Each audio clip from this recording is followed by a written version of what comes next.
കർത്താവിൽ പ്രിയപ്പെട്ട സഹോദരങ്ങളെ, ഏറ്റവും സ്നേഹത്തോടെ സന്തോഷത്തോടെ കൃപാഭിഷേകത്തിൻ്റെ വലിയ ശുശ്രൂഷയിലേക്ക് സ്വാഗതം ചെയ്യുന്നു.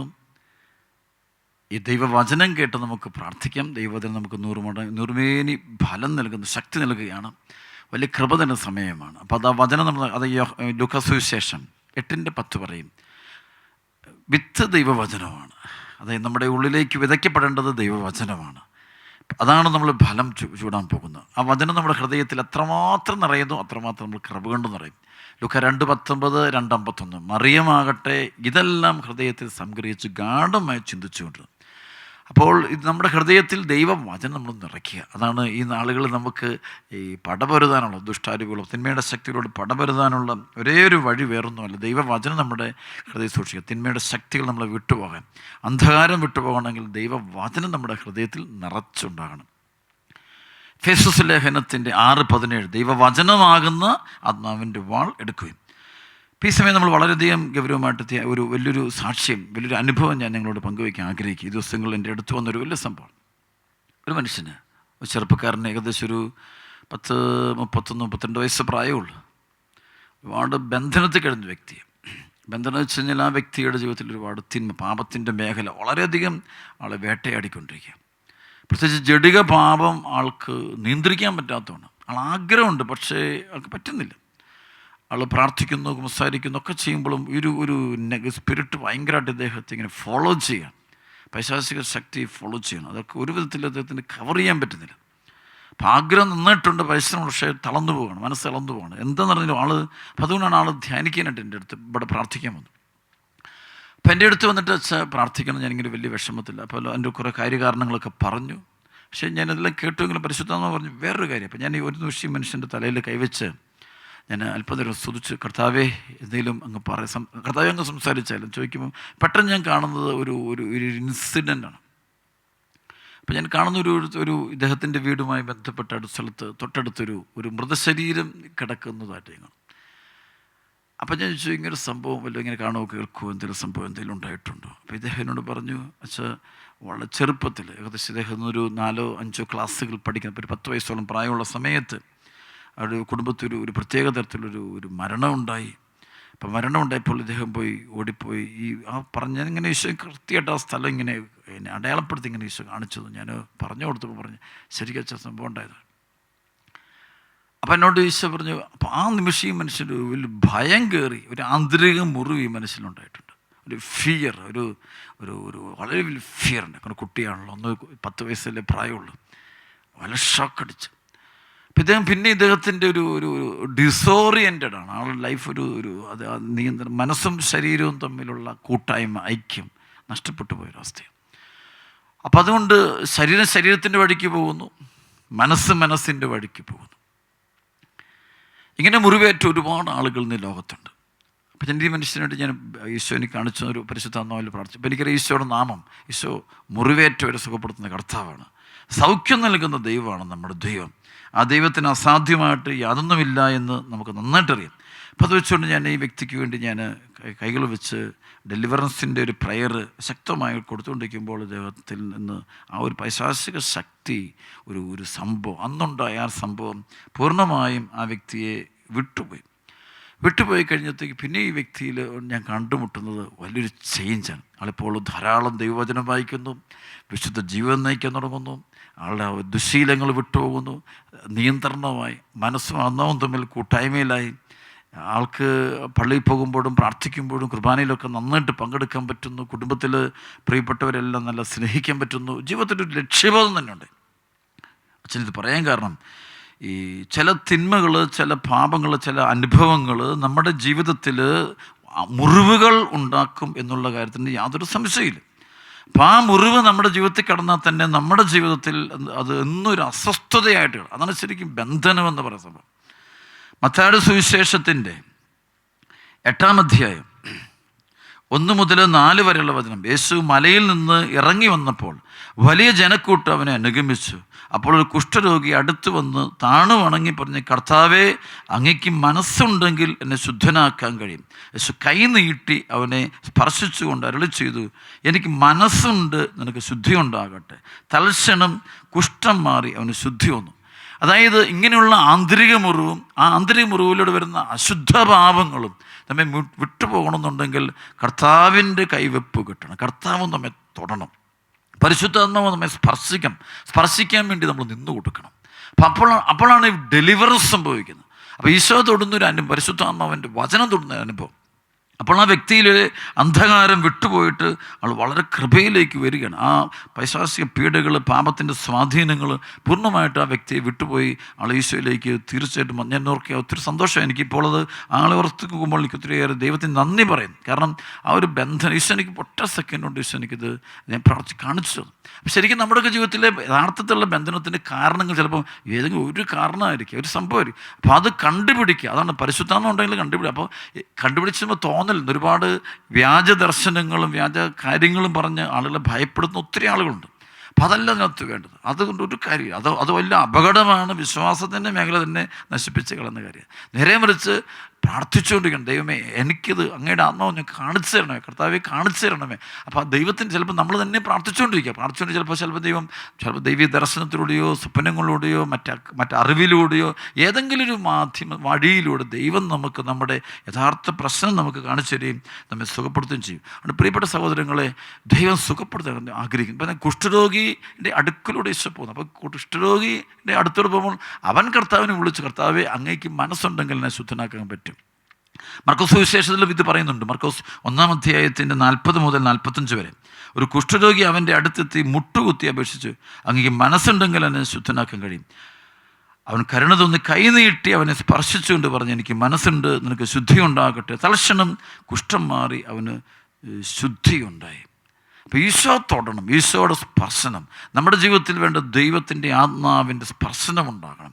കർത്താവ് തൊട്ടാലേ ആ പ്രശ്നം മാറും. അന്ധകാരം മാറണം. നമ്മുടെ ഉള്ളിലെ അന്ധകാരം, പൈശാചിക പീഡകൾ, രോഗങ്ങൾ, അസ്വസ്ഥതകളൊക്കെ മാറണമെങ്കിൽ നമ്മുടെ കർത്താവ് നമ്മെ സ്പർശിക്കണം. അപ്പോൾ ഈശോയെ വിളിക്കണം നമ്മൾ. അതുകൊണ്ട് കർത്താവിൻ്റെ നാമം വിളിച്ചപേക്ഷിക്കുന്നവർ എല്ലാവരും രക്ഷപ്പെടും എന്ന് പറയുമ്പോൾ അതിനർത്ഥം പറ്റുന്നില്ല. ആ നാമം വിളിച്ചാലേ നമ്മൾ രക്ഷപ്പെടുകയുള്ളൂ. അപ്പോസ്തല പ്രവർത്തനം 2:21 കർത്താവിൻ്റെ നാമം വിളിച്ചപേക്ഷിക്കുന്നവർ രക്ഷിക്കപ്പെടും.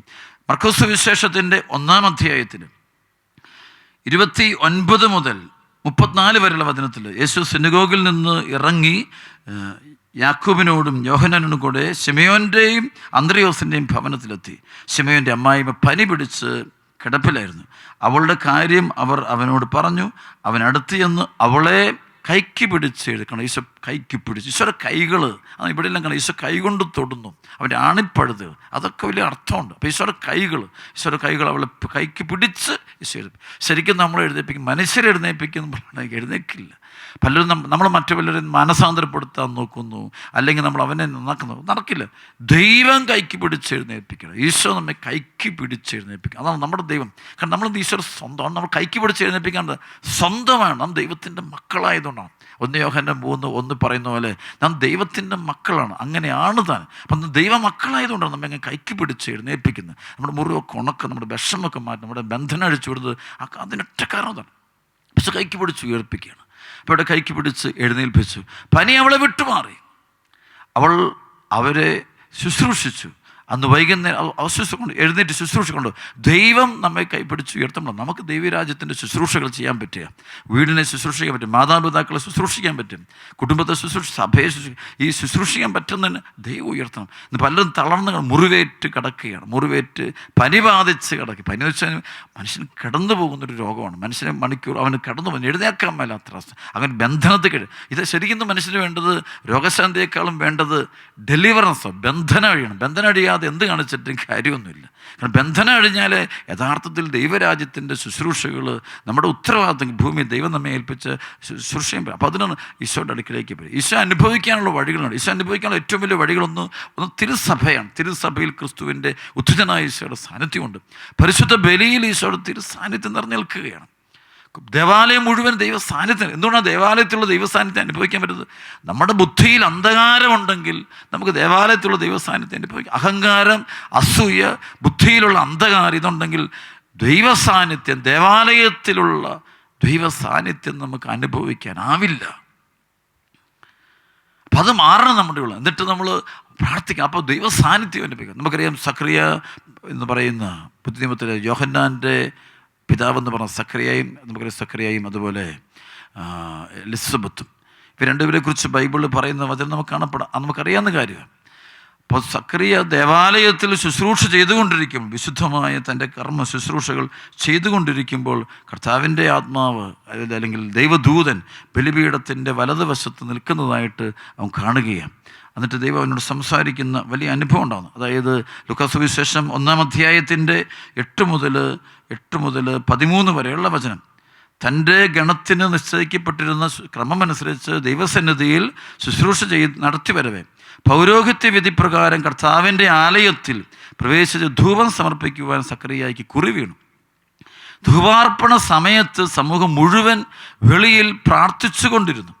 അപ്പോൾ കർത്താവിൻ്റെ ദൂതൻ ധൂപപീഠത്തിൻ്റെ വലതുവശത്ത് നിൽക്കുന്നതായി അവന് പ്രത്യക്ഷപ്പെട്ടു. ശരിക്കും എല്ലാ ദിവസവും ദൈവദൂതന്മാർ ബലിപീഠത്തിങ്കൽ വരുന്നുണ്ട്. സ്വർഗം മുഴുവനും തന്നെ കർത്താവിൻ്റെ ബലിപീഠത്തിന് ചുറ്റും. പക്ഷെ കാണണമെങ്കിൽ നമ്മുടെ ബുദ്ധിയിലെ അന്ധകാരം മാറണം, നമ്മളിലെ അഹങ്കാര അസ്വയം മാറണം. അപ്പോൾ നമ്മൾ ക്രിസ്തുവിന് വേണ്ടിയൊക്കെ ഒരുങ്ങുമ്പോൾ നമ്മൾ കർത്താവിൻ്റെ സാന്നിധ്യം അനുഭവിക്കണമെങ്കിൽ നമ്മുടെ ബുദ്ധിയിൽ എങ്കിലേ നമുക്കത് അനുഭവിക്കാൻ പറ്റും. നമ്മൾ വിശ്വാസം വളരണം. നമ്മുടെ ബുദ്ധിയിൽ അന്ധകാരമായിട്ട് വിശ്വാസമൊക്കെ ഉണ്ടാകണം, നെഗറ്റീവ് തോട്ട്സൊക്കെ പോകണം, അഹങ്കാരം വേണം, അസൂയ പോകണം, അശുദ്ധിയൊക്കെ മാറുമ്പോൾ നമുക്ക് ആ ദൈവത്തെ കാണാൻ പറ്റും. മത്തായിയുടെ സുവിശേഷം 5:8 ഹൃദയ ശുദ്ധതയുള്ളവർ ഭാഗ്യവാന്മാർ, അവർ ദൈവത്തെ കാണും. ഏറ്റവും വലിയ ഭാഗ്യം ദൈവത്തെ കാണാൻ. ആ ദൈവത്തെ കാണാനുള്ള ഭാഗ്യം കിട്ടുന്നത് വിശുദ്ധി പാലിച്ചുകൊണ്ട് ജീവിതത്തെ നയിക്കുന്ന ആളുകൾ കാണും. അപ്പോൾ അത് വളരെ വ്യക്തമായിട്ട് പറയുക. ധൂപം സമർപ്പിക്കാൻ സക്കറിയായി കുറി വീണു. ധൂപാർപ്പണ സമയത്ത് സമൂഹം മുഴുവൻ വെളിയിൽ പ്രാർത്ഥിച്ചുകൊണ്ടിരുന്നു. അപ്പോൾ കർത്താവിൻ്റെ ദൂതൻ ധൂപപീഠത്തിൻ്റെ വലതുവശത്ത് നിൽക്കുന്നതായി അവന് പ്രത്യക്ഷപ്പെട്ടു. അവനെ കണ്ട് സക്കറിയ അസ്വസ്ഥനാകുകയും ഭയപ്പെടുകയും ചെയ്തു. ദൂതൻ അവനോട് പറഞ്ഞു, സക്കറിയ ഭയപ്പെടേണ്ട, നിൻ്റെ പ്രാർത്ഥന കേട്ടിരിക്കുന്നു. അപ്പോൾ അവൻ ദേവാലയത്തിലുള്ള ദൈവ സാന്നിധ്യം അനുഭവിക്കണമെങ്കിൽ അത് നമ്മൾ വിശുദ്ധിയോടെ വേണം. നമുക്കറിയാം യെശയ്യാ പ്രവാചകൻ്റെ പുസ്തകം 6-ാം അധ്യായത്തിൻ്റെ 1 മുതൽ 14 വരെയുള്ള വചനം വായിക്കുമ്പോഴാണ് യെശയ്യായ്ക്കുണ്ടാകുന്ന വലിയൊരു ദേവാലയത്തിരിക്കുമ്പോൾ സെറാഫുകളെ കാണുന്നു. പരിശുദ്ധൻ എന്ന് ദൈവത്തെ വിളിച്ച് പ്രാർത്ഥിക്കുന്നു. സ്വർഗത്തിൻ്റെ ദർശനങ്ങൾ. ആ ദർശനമല്ല അത്, എന്നുവെച്ചാൽ ഈ ആളെ ദൈവം വിശുദ്ധീകരിച്ചതാണ്. അപ്പോൾ ആൾ കാണുകയാണ്, ദൈവം കാണിച്ചു കൊടുക്കുകയാണ്. കാണുമ്പോൾ ഞാൻ മരിച്ചു, ഞാൻ നശിച്ചു, ഞാൻ അശുദ്ധനോ. ശരിക്കും ദൈവ സാന്നിധ്യം കാണും തോറും ദൈവത്തെ അനുഭവിക്കും തോറും ഒരു വ്യക്തിക്ക് മാനസാന്തരം ഉണ്ടാകും. നമ്മുടെയൊക്കെ സഭയിലെ ശുശ്രൂഷാ ജീവിതത്തിൽ എല്ലായിടത്തും ദൈവ സാന്നിധ്യ അനുഭവം കിട്ടുമ്പോഴാണ് ആളുകൾക്ക് മാനസാന്തരം ഉണ്ടാകുന്നത്. ദൈവ സാന്നിധ്യ അനുഭവം ഉണ്ടാകുമ്പോൾ ആളുകൾ ഇന്ന് കരയാൻ തുടങ്ങും, പശ്ചാത്തപിക്കാൻ തുടങ്ങും. അപ്പോൾ അവർ ബന്ധനം വഴിയുന്നതാണ്. ബന്ധനാപ്ലാടി ദൈവ സാന്നിധ്യ അനുഭവം ഉണ്ടാകണം.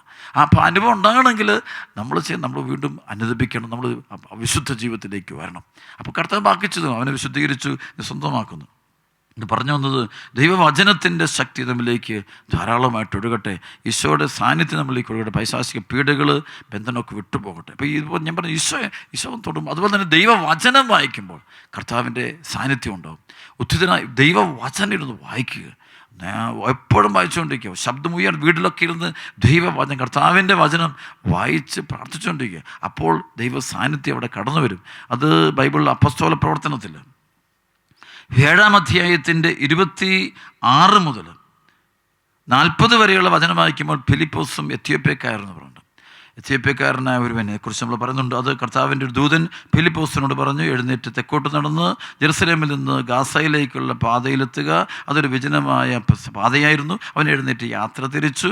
അപ്പോൾ എത്യോപ്യക്കാരനായ ഒരു ഷണ്ടൻ, എത്യോപ്യ രാജ്ഞിയുടെ കൽദക്കയുടെ ഭണ്ഡാര വിചാരിപ്പുകാരൻ ജെറുസലേമിൽ ആരാധിക്കാൻ പോയിട്ട് തിരിച്ചു വരികയായിരുന്നു. രഥത്തിലിരുന്നവൻ യെശയ്യായുടെ പ്രവചനം വായിച്ചുകൊണ്ടിരുന്നു. അപ്പോൾ ദൈവവചനം അവൻ വായിച്ചുകൊണ്ടിരിക്കുക. ഈ ഷണ്ടൻ ദൈവവചനം വായിച്ചുകൊണ്ടിരിക്കുമ്പോൾ എന്ത് സംഭവിക്കുന്നു? ആത്മാവ് ഫിലിപ്പോസിനോട് പറഞ്ഞു, ആ രഥത്തെ സമീപിച്ച് അതിനോട് ചേർന്ന് നടക്കുക. ഫിലിപ്പോസ് അവൻ്റെ അടുക്കൽ ഓടിയെത്തി അവന് യെശയ്യായുടെ പ്രവചനം വായിക്കുന്നത് കേട്ട് ചോദിച്ചു, വായിക്കുന്നത് നിനക്ക് മനസ്സിലാകുന്നുണ്ടോ? അവൻ പ്രതിവചിച്ചു, ആരെങ്കിലും വ്യാഖ്യാനിച്ചു തരാതെ എങ്ങനെയാണ് ഞാൻ മനസ്സിലാക്കുക? രഥത്തിൽ കയറി തന്നോട് കൂടെ ഇരിക്കാൻ ഫിലിപ്പോസ് ഫിലിപ്പോസിനോട് അവൻ അപേക്ഷിച്ചു. അവൻ വായിച്ചുകൊണ്ടിരുന്ന വിശുദ്ധ ഗ്രന്ഥഭാഗം ഇതാണ്: കൊലയ്ക്ക് കൊണ്ടുപോകുന്ന ആടിനെപ്പോലെയും രോമം കത്തിരിക്കുന്നവൻ്റെ മുമ്പിൽ മൂകമായി നിൽക്കുന്ന ആട്ടിൻകുട്ടിയെപ്പോലെയും അവൻ തൻ്റെ വായി തുറന്നില്ല. അപമാനിതനായി അവന് നീതി നിഷേധിക്കപ്പെട്ടു. അവൻ്റെ പിൻതലമുറക്കെ പറ്റി ആര് വിവരിക്കും? എന്തെന്നാൽ ഭൂമിയിൽ നിന്ന് അവൻ്റെ ജീവൻ അപഹരിക്കപ്പെട്ടു. ഷണ്ടൻ ഫിലിപ്പോസിനോട് ചോദിച്ചു, ആരെക്കുറിച്ചാണ് പ്രവാചകൻ പറയുന്നത്? തന്നെക്കുറിച്ച് തന്നെയോ അതോ മറ്റൊരാളെക്കുറിച്ചോ? അപ്പോൾ ഫിലിപ്പോസ് സംസാരിക്കാൻ തുടങ്ങി. ഷണ്ടൻ വായിച്ച വിശുദ്ധ ഗ്രന്ഥം ഭാഗത്തു നിന്ന് ആരംഭിച്ച് അവനോട് യേശു ക്രിസ്തുവിൻ്റെ സുവിശേഷം പ്രസംഗിച്ചു. അവർ പോകുമ്പോൾ ഒരു ജലാശയത്തെങ്കിലെത്തി. അപ്പോൾ ഷണ്ടൻ പറഞ്ഞു, ഇതാ വെള്ളം, എന്നെ ജ്ഞാനസ്നാനപ്പെടുത്തുന്നതിന് എന്തെങ്കിലും തടസ്സമുണ്ടോ? രഥം നിർത്താൻ അവൻ ആജ്ഞാപിച്ചു. അവർ ഇരുവരും വെള്ളത്തിലിറങ്ങി. ഫിലിപ്പോസ് ഷണ്ടന് സ്നാനം നൽകി. അവൻ വെള്ളത്തിൽ നിന്ന് കയറിയപ്പോൾ കർത്താവിൻ്റെ ആത്മാവ് ഫിലിപ്പോസിനെ സംഭവിച്ചു കൊണ്ടുപോയി. ഷണ്ടൻ അവനെ പിന്നീട് കണ്ടിട്ടില്ല. സന്തോഷത്തോടെ അവൻ യാത്ര തുടർന്നു. പ്രിയപ്പെട്ടവരെ, അവിടെ ആ ഷണ്ടന് ഒരു ദൈവാനുഭവം ഉണ്ടാകാൻ കാരണം ഒറ്റ കാരണം, അവൻ ദൈവവചനം വായിച്ചു കൊണ്ടിരിക്കുന്നു. ഈശോ നിൻ്റെ ജീവിതത്തിലേക്ക് വരാൻ ചെയ്യേണ്ട രണ്ട് കാര്യം: ഒന്ന്, ഞാൻ ദേവാലയത്തിലേക്ക് പോവുക, ബലിയർപ്പണത്തിലേക്ക് പോവുക. അവിടെ ഇരുന്ന് അവിടെ ദൈവസാന്നിധ്യമുണ്ട്. അവിടെ നീ ദൈവത്തെ അനുഭവിക്കാൻ പറ്റുന്നില്ലെങ്കിൽ അതിന് ഒരു കാരണം നിൻ്റെ അശുദ്ധി അന്ധകാരമൊക്കെ. രണ്ട്, നീ ചെയ്യേണ്ടത് ദൈവവചനം ഇരുന്ന് വായിച്ചുകൊണ്ടിരിക്കുക. അപ്പോൾ ദൈവാനുഭവം നിനക്കുണ്ടാകും. ദൈവം ഈശോ നിൻ്റെ ജീവിതത്തിലേക്ക് വന്ന് നിന്നെ സ്പർശിക്കുന്ന അനുഭവം ഉണ്ടാകും. പൈശാചിക പീഡകളൊക്കെ വിട്ടു. അപ്പോൾ ഞാൻ പറഞ്ഞു വന്ന് തിരിച്ചു വരിക. അത് മർക്കോസ് സുവിശേഷം 1-ാം അധ്യായത്തിൻ്റെ 31-ാമത്തെ വചനം. അവൻ അടുത്ത് എന്ന് അവളെ, അതായത് പത്രോസിൻ്റെ അമ്മായിമ്മയെ കൈക്ക് പിടിച്ച് എഴുന്നേൽപ്പിച്ചു. ഈശോ കൈക്ക് പിടിച്ച് എഴുന്നേൽപ്പിച്ചു. പനി അവളെ വിട്ടുമാറി. അവൾ അവരെ ശുശ്രൂഷിച്ചു. കണ്ടോ, ഈശോ തൊടുന്ന ഈശോ വരണം. അവിടെ ഈശോയുടെ സാന്നിധ്യം അനുഭവം, ഈശോ കടന്നു വരണം. അപ്പോൾ ഒരാളുടെ ജീവിതത്തിൽ ഈശോ കൈപിടിച്ചുയർത്തുമ്പോൾ അത് കാണുമ്പോൾ അറിയാം, ഈശോ ഉയർത്തുന്ന ജീവിതങ്ങൾക്കൊക്കെ പിന്നീട് നന്നായിട്ട് ഫ്രീ ആയിട്ട് മുന്നോട്ട് പോകാൻ പറ്റും. അത് വൈകുന്നേരം സൂര്യാസ്തമയമായപ്പോൾ രോഗികളും പിശാചിതമാതിരുമായ എല്ലാവരെയും അവർ അവൻ്റെ അടുത്ത് കൊണ്ടുവന്നു. നഗരവാസികളെല്ലാം വാതിൽക്കൽ സമ്മേളിച്ചു.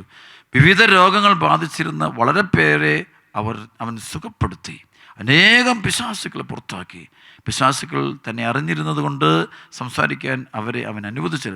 വിവിധ രോഗങ്ങൾ ബാധിച്ചിരുന്ന വളരെ പേരെ അവൻ സുഖപ്പെടുത്തി. ഈശോ സുഖപ്പെടുത്തുന്ന ദൈവമാണ്, സൗഖ്യം നൽകുന്ന കർത്താവ്. ഞാൻ കാണാറുണ്ട്, ഇവിടെ അണക്കര ധ്യാനകേന്ദ്രത്തിൽ ആളുകൾ പ്രാർത്ഥിച്ചു വരുമ്പോൾ അവർ നല്ല കുമ്പസാരം നടത്തി മനസാന്തരത്തിൽ അവരെ ആന്തരിക മുറിവ്, പ്രത്യേകിച്ച് ആന്തരിക മുറിവ്, ബന്ധനങ്ങൾ അടിച്ചുവിടുന്ന് കാണാൻ പറ്റുമേ. ബന്ധനങ്ങൾ പോയി കഴിയുമ്പോഴാണ് അത്ഭുതങ്ങളും സൗഖ്യങ്ങളും വിടുതലും സംഭവിക്കും. ലൂക്കാ സുവിശേഷം 9-ാം അധ്യായത്തിൻ്റെ 1, 2, 3 വചനം ആഴമേറിയുമായിട്ട് നമ്മൾ ധ്യാനിക്കേണ്ട പരിശുദ്ധാത്മാവ് സംസാരിക്കുന്ന വചനമാണ്. അവൻ 12 പേരെയും വിളിച്ച് സകല പിശാചുക്കളുടെ മേൽ അവർക്ക് അധികാരവും ശക്തിയും കൊടുത്തു. അതോടൊപ്പം രോഗങ്ങൾ സുഖപ്പെടുത്താനും ദൈവരാജ്യം പ്രസംഗിക്കാനും രോഗികളെ സുഖപ്പെടുത്താനുമായി അവൻ അവരെ അയച്ചു.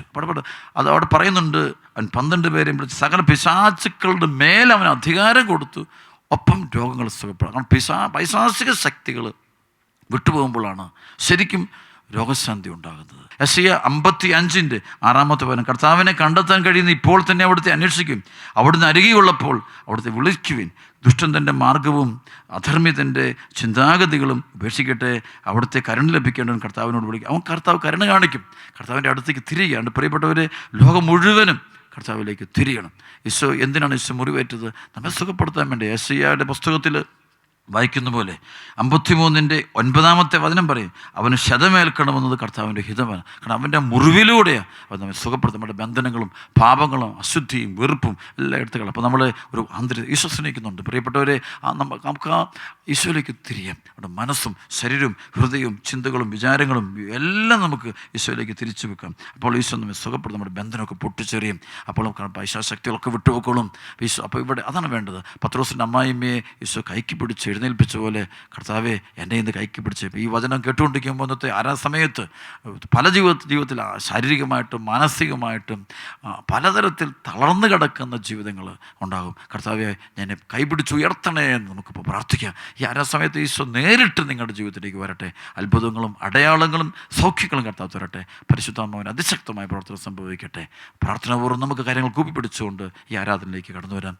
ദൈവത്തിൻ്റെ പരിശുദ്ധാത്മാവിത നമ്മെ സ്പർശിക്കാൻ പോകുന്നു.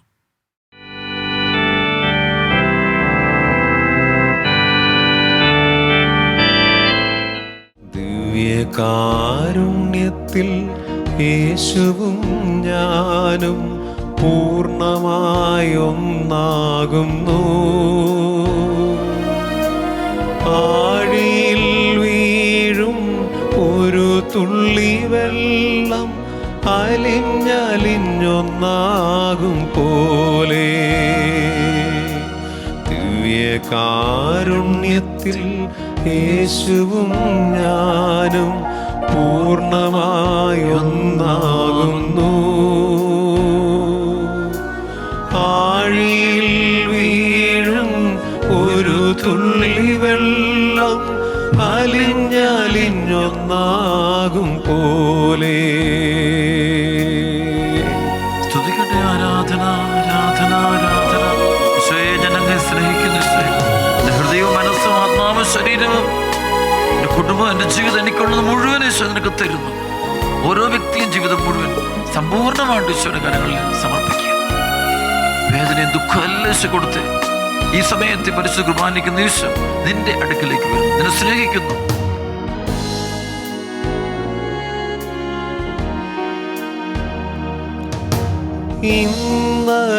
ഇന്നലെയോളവും ഞാനുമെന്നാഥനും ഒന്നായി തീർന്നിരുന്നില്ല. ഇന്നലെയോളവും ഞാനുമെന്നാഥനും ഒന്നായി തീർന്നിരുന്നില്ല. ഇന്നിപ്പോൾ ഒന്നായ ഞങ്ങൾ മേലിൽ ഭിന്നിച്ചിരിക്കുകയില്ല, ഭിന്നിച്ചിരിക്കുകയില്ല. ദിവ്യകാരുണ്യത്തിൽ യേശുവും ഞാനും പൂർണ്ണമായൊന്നാകുന്നു.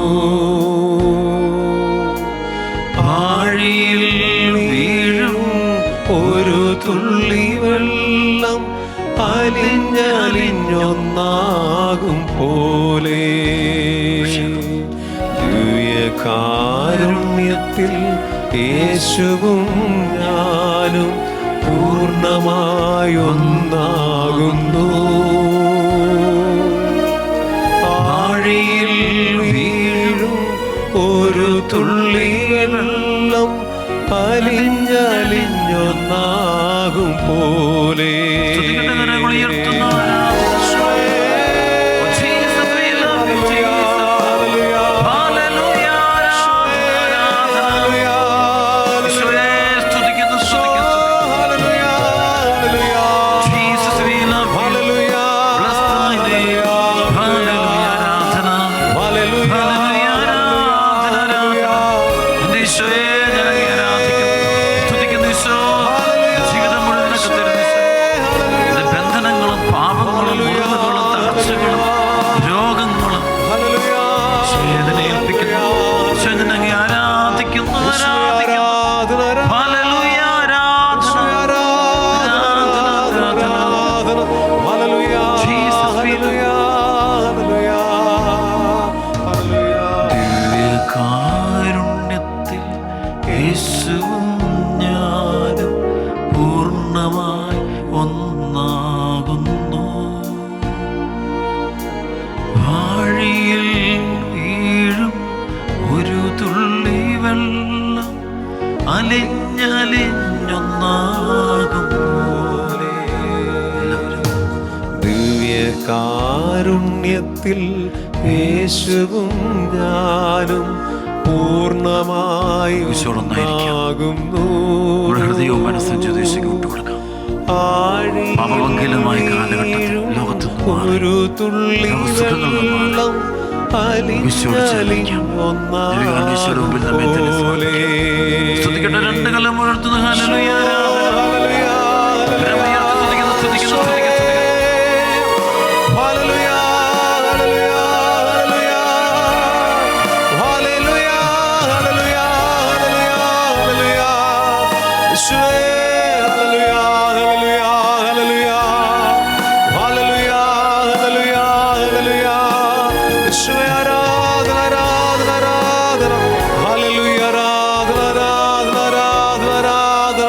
Hallelujah.